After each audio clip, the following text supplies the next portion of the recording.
विश्वामित्र का आगमन। अयोध्यापति महाराज दशरथ के दरबार में यथोचित आसन पर गुरु वशिष्ठ, मंत्रीगण और दरबारीगण बैठे थे। अयोध्यानरेश ने गुरु वशिष्ठ से कहा, हे गुरुदेव, जीवन तो क्षणभंगुर है और मैं वृद्धावस्था की ओर अग्रसर होते जा रहा हूँ। राम, भरत, लक्ष्मण और शत्रुघ्न चारों ही राजकुमार अब वयस्क भी हो चुके हैं। मेरी इच्छा है कि इस शरीर को त्यागने के पहले राजकुमारों का विवाह देख लूं, अतः आपसे निवेदन है कि इन राजकुमारों के लिए योग्य कन्याओं की खोज करवाए। महाराज दशरथ की बात पूरी होते ही द्वारपाल ने ऋषि विश्वामित्र के आगमन की सूचना दी। स्वयं राजा दशरथ ने द्वार तक जाकर विश्वामित्र की अभ्यर्थना की और आदरपूर्वक उन्हें दरबार के अंदर ले आए तथा गुरु वशिष्ठ के पास ही आसन देकर उनका यथोचित सत्कार किया।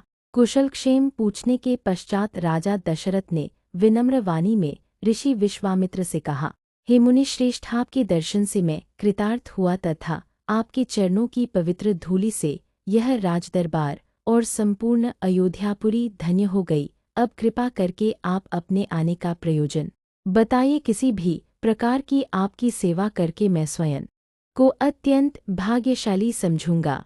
राजा के विनयपूर्ण वचनों को सुनकर मुनि विश्वामित्र बोले, हे राजन, आपने अपने कुल की मर्यादा के अनुरूप ही वचन कहे हैं। इक्ष्वाकु वंश के राजाओं की श्रद्धा भक्ति गो ब्राह्मण और ऋषिमुनियों के प्रति सदैव ही रही है। मैं आपके पास एक विशेष प्रयोजन से आया हूँ।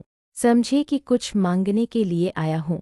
यदि आप मुझे वांछित वस्तु देने का वचन दे तो मैं अपनी मांग आपके सामने प्रस्तुत करूँ। आपके वचन न देने की दशा में मैं बिना कुछ मांगे ही वापस लौट जाऊंगा।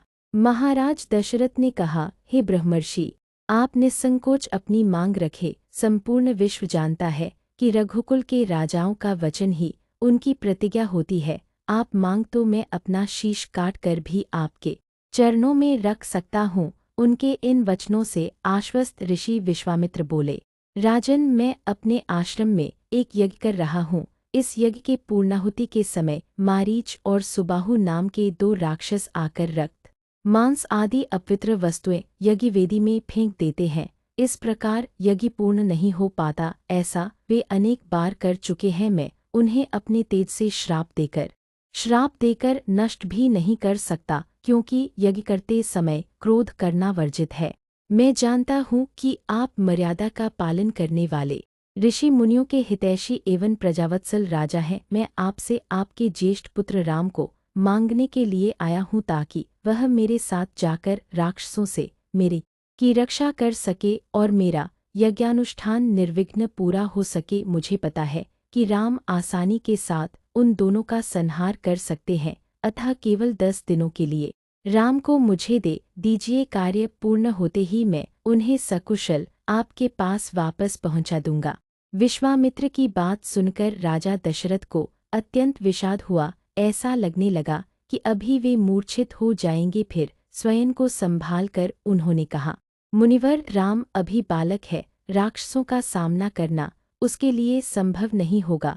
आपके यज्ञ की रक्षा करने के लिए मैं स्वयं ही जाने को तैयार हूँ। विश्वामित्र बोले, राजन, आप तनिक भी संदेह न करें कि राम उनका सामना नहीं कर सकते। मैंने अपने योगबल से उनकी शक्तियों का अनुमान लगा लिया है। आप निश्शंक होकर राम को मेरे साथ भेज दीजिए। महामुनि अत्यंत विद्वान, नीति निपुण और अस्त्र शस्त्र के ज्ञाता हैं। मुनिवर के साथ जाने से राम का किसी प्रकार से भी अहित नहीं हो सकता। उल्टे वे इनके साथ रहकर शस्त्र और शास्त्र विद्याओं में अत्यधिक निपुण हो जाएंगे तथा उनका कल्याण ही होगा। गुरु वशिष्ठ के वचनों से आश्वस्त होकर राजा दशरथ ने राम को बुला भेजा। राम के साथ साथ लक्ष्मण भी वहां चले आए। राजा दशरथ ने राम को ऋषि विश्वामित्र के साथ जाने की आज्ञा दी। पिता की आज्ञा शिरोधार्य करके राम के मुनिवर के साथ जाने के लिए तैयार हो जाने पर लक्ष्मण ने भी ऋषि विश्वामित्र से साथ चलने के लिए प्रार्थना की और अपने पिता से भी राम के साथ जाने के लिए अनुमति मांगी। अनुमति मिल जाने पर राम और लक्ष्मण सभी गुरुजनों से आशीर्वाद लेकर ऋषि विश्वामित्र के साथ चल पड़े। समस्त अयोध्यावासियों ने देख कि मंद धीर गति से जाते हुए मुनिश्रेष्ठ विश्वामित्र के पीछे पीछे कंधों पर धनुष और तरकस में बाण रखे दोनों भाई राम और लक्ष्मण ऐसे लग रहे थे मानो ब्रह्मा जी के पीछे दोनों अश्विनी कुमार चले जा रहे हों। अद्भुत कांति से युक्त दोनों भाई गोह की त्वचा से बने दस्ताने पहने हुए थे। हाथों में धनुष और कटी में तीक्ष्ण धार वाली कृपाणें शोभायमान हो रही थीं। ऐसा प्रतीत होता था मानो स्वयं शौर्य ही शरीर धारण करके चले जा रहे हों।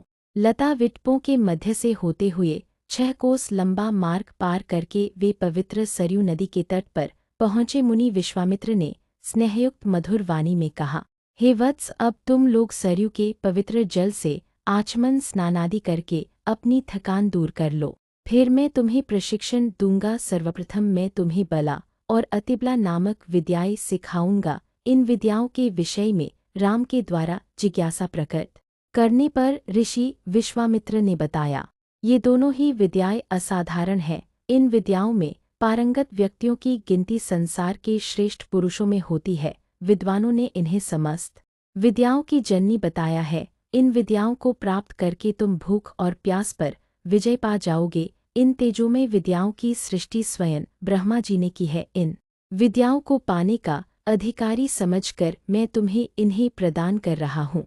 राम और लक्ष्मण के स्नानादि से निवृत्त होने के पश्चात विश्वामित्र जी ने उन्हें इन विद्याओं की दीक्षा दी। इन विद्याओं के प्राप्त हो जाने पर उनके मुख मंडल पर अद्भुत कांति आ गई। तीनों ने सरयू तट पर ही विश्राम किया। गुरु की सेवा करने के पश्चात दोनों भाई तृण शैयाओं पर सो गए।